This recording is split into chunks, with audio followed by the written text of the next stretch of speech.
विदुर कहते हैं, हे धृतराष्ट्र, जो व्यक्ति संयम में रहता है उसकी निरंतर उन्नति होती रहती है। संयम टूटने के बाद वो जिस ऊंचाई पर पहुंचता है उससे फिर नीचे उतरना शुरू हो जाता है। इसलिए आप बहुत से लोगों को देखे होंगे कि धनवान बन गए और फिर निर्धन होना शुरू हो गए। कितने लोगों को आपने देखा होगा कि बहुत बड़ा नाम हो गया और फिर उनका नाम कम होना शुरू हो गया। कितने नेताओं को आपने देखा होगा कि एकदम आगे बढ़ने लगे और फिर डाउन होना शुरू हो गए। आपके अंदर अहंकार आता है, उसको भी थोड़ा संयम कीजिए, उस पर कंट्रोल कीजिए। ये अहंकार भी बहुत खतरनाक है। आपको यदि राजनीति में कोई पार्टी का अध्यक्ष बना दिया जाए तो अध्यक्ष बनने का मतलब ये नहीं कि तुम सबसे बड़े हो गए हो पार्टी में। अध्यक्ष बनने का मतलब है कि अब जिम्मेदारियां आपकी बड़ी हो गई हैं, तुम बड़े नहीं हुए हो, तुम वही हो। और विनम्रता के बिना कोई जिम्मेदारी संभल नहीं सकती है। अहंकार तुमको कमजोर कर देता है।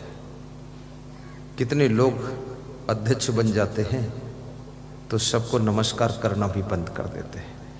तो जिन सब लोगों ने मिलकर के उनको अध्यक्ष बना दिया है, वही सब लोग मिलकर के उनको अध्यक्ष पद से हटाने में लग जाते हैं कि जब दांव मिले इसको हटाओ, ये तो रावण हो गया, हमने तो राम बनाकर बिठाया था और बैठते ही रावण बन गया, इसको हटाना है। इसलिए जो बहुत विवेकवान लोग होते हैं वे सदैव नम्रता रखते हैं और विनम्र व्यक्ति को हर व्यक्ति स्वीकार करना चाहता है। अहंकार पर भी संयम रहना चाहिए। और निवेदन करूंगा, क्रोध पर भी संयम रखो। जिस समय आपको क्रोध आ गया हो उस समय आप थोड़ा चुप रहिए और थोड़ा सा ये भी कहिए कि 1 घंटे बाद इस मैटर को देखेंगे, 2 घंटे बाद इस मैटर को देखेंगे। क्योंकि क्रोध में किसी भी चीज का लिया गया डिसीजन बहुत भयंकर परिणाम लाता है। क्रोध में लिया गया फैसला, लोभ में लिया गया फैसला, मोह में लिया गया फैसला, काम वासना से प्रभावित होकर के लिया गया फैसला आपके भविष्य और भाग्य को चौपट करके रख देता है। इसलिए काम, क्रोध, लोभ, मोह और अहंकार, ईर्ष्या, द्वेष जिस समय मन में उथल पुथल कर रहे हो उस समय कोई डिसीजन नहीं लेना चाहिए। कृपया पहले इस कचड़े और लफड़े को अलग कीजिए, शांत मन हो जाने दो, निर्मल मन हो जाने दो, तब डिसीजन लीजिए। अन्यथा भाग्य भी बिगड़ सकता है और भविष्य भी बिगड़ सकता है। जो लड़के लड़कियां काम वासना से प्रभावित होकर के जिंदगी में फैसला लेते हैं कि इसी के साथ विवाह करूंगा, भले ही बछरू हो, बछरू के साथ विवाह कर लेंगे। भले ही वो लड़की कितनी नालायक टाइप की हो, उसी के पीछे दीवाने घूम रहे, अपने आप कहते घूम रहे मैं मजनू हूं। अरे मजनू पजनू से काम चलने वाला नहीं। वो लैला मजनू का किस्सा खत्म हो चुका है। अब न लैला की जरूरत है न मजनू की जरूरत है। अब तो संयम नियम से जी करके अपनी जिंदगी को नए ढंग से अच्छा निर्माण करने की जरूरत है, ताकि भविष्य भी सुंदर रहे और भाग्य भी सुनहला रहे। कई बार जिंदगी में विभिन्न आकर्षण आपके भविष्य को चौपट कर देते हैं। मित्रता का आकर्षण भी आपको अंधकार की ओर ले जाता है। अगर अच्छे मित्र हैं तो उनकी संगत से तुम सत्संग में पहुंच जाओगे। जैसे हमारे श्री लखनलाल सिन्हा जी, श्रीमती लताबाई सिन्हा, अब इनके जितने मित्र मंडल है इनका, इनसे मित्रता किया है तो इन्होंने अपने मित्रों को सेवा दिया है कि गुरु जी का सामान लाना तुम्हारी जिम्मेदारी है, गुरु जी की देखरेख करना तुम्हारी जिम्मेदारी है, और गुरु जी के यहाँ पानी भरवाना तुम्हारी जिम्मेदारी है, मार्केट से प्रसाद लाना तुम्हारी जिम्मेदारी है, और सत्संग मंडप टाइम पर रेडी हो जिम्मेदारी आपकी है, और सजावट की जिम्मेदारी ब्यास गादी की तुम्हारी है। और गुरु जी को टाइम पर बिठाना है, उसके लिए माला लाना वो जिम्मेदारी आपकी है। ऐसे अगर भक्त से तुमने मित्रता की है, सत्संगी भाई बहन से मित्रता की है, तो मित्रता तुमको कोई महान संत से मिलन करा देती है और आपके जीवन को निर्मलता की राह पर चलने के लिए शक्ति प्रदान कर देती है।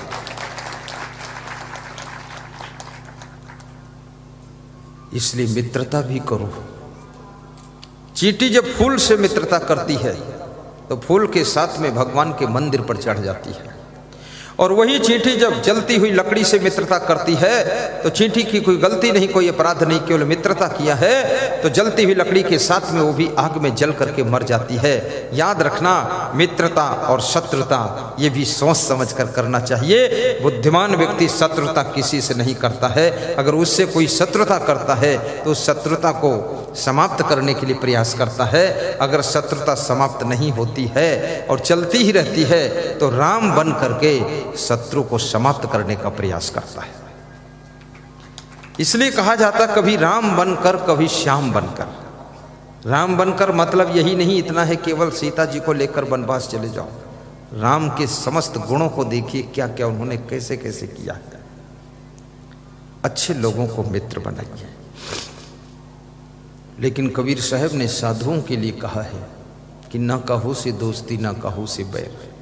साधु संत का तो न दोस्ती की जरूरत न बैर की जरूरत है। साधु संत के लिए तो पूरा संसार ही प्रेमी है। उसके लिए उदार चरिता नाम तो वसुधैव कुटुंबकम अयम निजः परोवेत गणना लघु चेतसाम। उदार चित्त वालों के लिए पूरे संसार के लोग ही उनके परिवार के लोग होते हैं। उनके लिए न कोई अपना रह जाता है न पराया रह जाता है। उनकी करुणा सबके लिए ऐसे बरसती है जैसे सूरज का प्रकाश सबके लिए आता है, ऐसे उनका आशीर्वाद भी सबके लिए आता है। गुरु नानक देव के एक शिष्य हुए हैं बाबा अर्जुन देव। बाबा अर्जुन देव ने 2 पंक्तियां गाई है बहुत अच्छी। कौन है अपना कौन पराया, सब में वही है नूर समाया। और बड़ा विचित्र संसार है। समझदार लोग मिल जाए तो हमेशा तुमसे प्रेम करेंगे, अगर ना समझ मिल जाए तो कुछ दिन प्रेम करेंगे, कुछ वर्ष तक प्रेम करेंगे, उसके बाद वही लोग आपसे बैर भी कर लेंगे। ना समझ हमेशा पैंतरा बदलता रहता है, उथल पुथल करता रहता है, वो एक रस रहता ही नहीं है। वो न जाने किधर को करवट ले ले, कुछ भरोसा ही नहीं है। कभी तुम्हारा दोस्त बन जाएगा और जरा सा चूक जाओगे तो दुश्मन भी बन जाएगा। लेकिन विचारक कहते हैं कि प्रीति करो निर्वाह करो अनरीत करो वही कहना है, और बाढ़ की प्रीति अथाह भई तो दुख हो सुख सबई सहना है, दुख हो सुख सबई सहना है। प्रेम के मार्ग में सहनशीलता का बड़ा महत्व है। यदि सहनशीलता नहीं है तो प्रेम का कच्चा धागा टूट सकता है। इसलिए सहनशील बनो। जिनका पति पत्नी का जीवन है, दाम्पत्य जीवन है, उनसे पूछो एकांत में बैठ करके एक दूसरे की कितना वो सह लेते हैं, तभी वो जोड़ा चलता है। न जोड़ा न जाने किस शाम को तोड़ा हो जाएगा, इधर उधर हो जाएगा। बहुत सह लेते, गम खा लेते हैं। पत्नी कहती है मैंने इतनी गम खाई है जितनी जिंदगी में कभी कहीं गम ही नहीं खाई है। पति कहता मैंने तो इतना गम खाया हूँ तुम्हारी कि मैं तो इतना किसी गम खा ही नहीं सकता हूँ, मार डालूंगा उसको, तुम जिंदा हो यही बहुत बड़ी बात है। पति कह रहा मैं बहुत गम खाया हूँ, पत्नी कह रही मैं बहुत गम खाई हूँ, बहू कह रही मैंने बहुत इस घर में सब जहर के घूंट पी लिए, और सासू कह रही मैंने तो पूरा विष पी लिया, इस घर का सब गम खा लिया है। ये संसार में सभी को गम खाना पड़ता है, क्योंकि गम समान भोजन नहीं जो कोई गम को खाए, अम्बरीश गम खाइया दुर्वासा बिल लाए। गम खाने वालों की ही गम मिट जाती है, जो गम नहीं खा पाते वो खुद मिट जाते हैं। इसलिए अगर पत्नी की गम खा लेते हो ये तुम्हारी कायरता नहीं, ये बहुत बड़ी बहादुरी है। अपने पति की गम खा लेती हो ये तुम्हारी महानता है, ये कोई साधारण बात नहीं है। और बेटे की गम खा लेते वो भी बहुत बड़ी बात है। गम खाने वाले विष्णु भगवान पूज्य हो गए, और गम ना खाने वाले क्रोध करने वाले परशुराम के पिता भृगु जी वह पूजा से निकलकर बाहर कर दिए गए। गम खाने वालों का ही सम्मान संसार में बच जाता है, जो गम नहीं खा पाते हैं उनका मान सम्मान भी खत्म हो जाता है।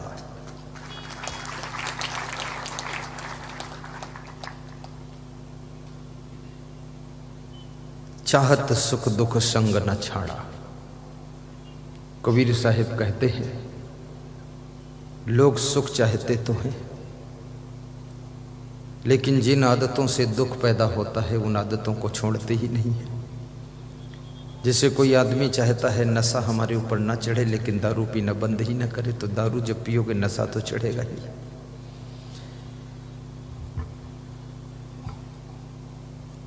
जो चाहते हो उसके अनुरूप कार्य भी करना पड़ेगा। केवल चाहने से कुछ मिलने वाला नहीं है।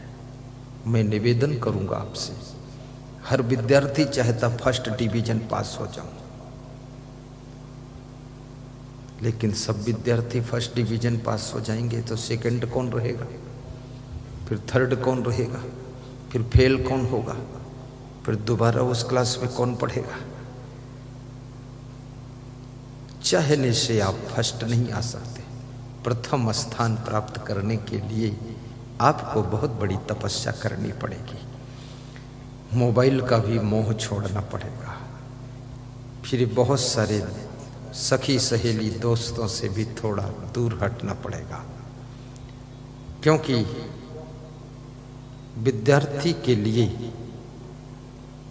कहा गया है कि विद्यार्थी को कम से कम मित्र बनाना चाहिए, क्योंकि मित्रों से बातचीत करने में भी जो समय खर्च होता है वो समय आपके अच्छे रिजल्ट में बाधक हो जाता है।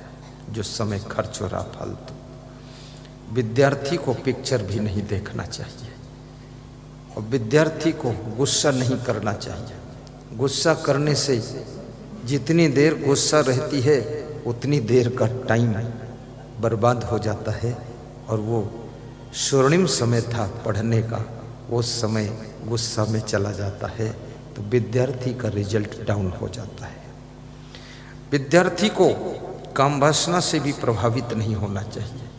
यदि वो काम वासना से प्रभावित हो गया विद्यार्थी, तो याद रखना वो विद्यार्थी का समय जो काम वासना की सेटिंग में चिंतन में खर्च होता है, वो समय जो गलत चीज में खर्च हो रहा है, जो ऊर्जा गलत चीज में खर्च हो रही है, जो आपकी शरीर की शक्ति एनर्जी गलत चीज में जा रही है, बुद्धि गलत चीज में लग रही है, वो आपके रिजल्ट को कमजोर करेगी।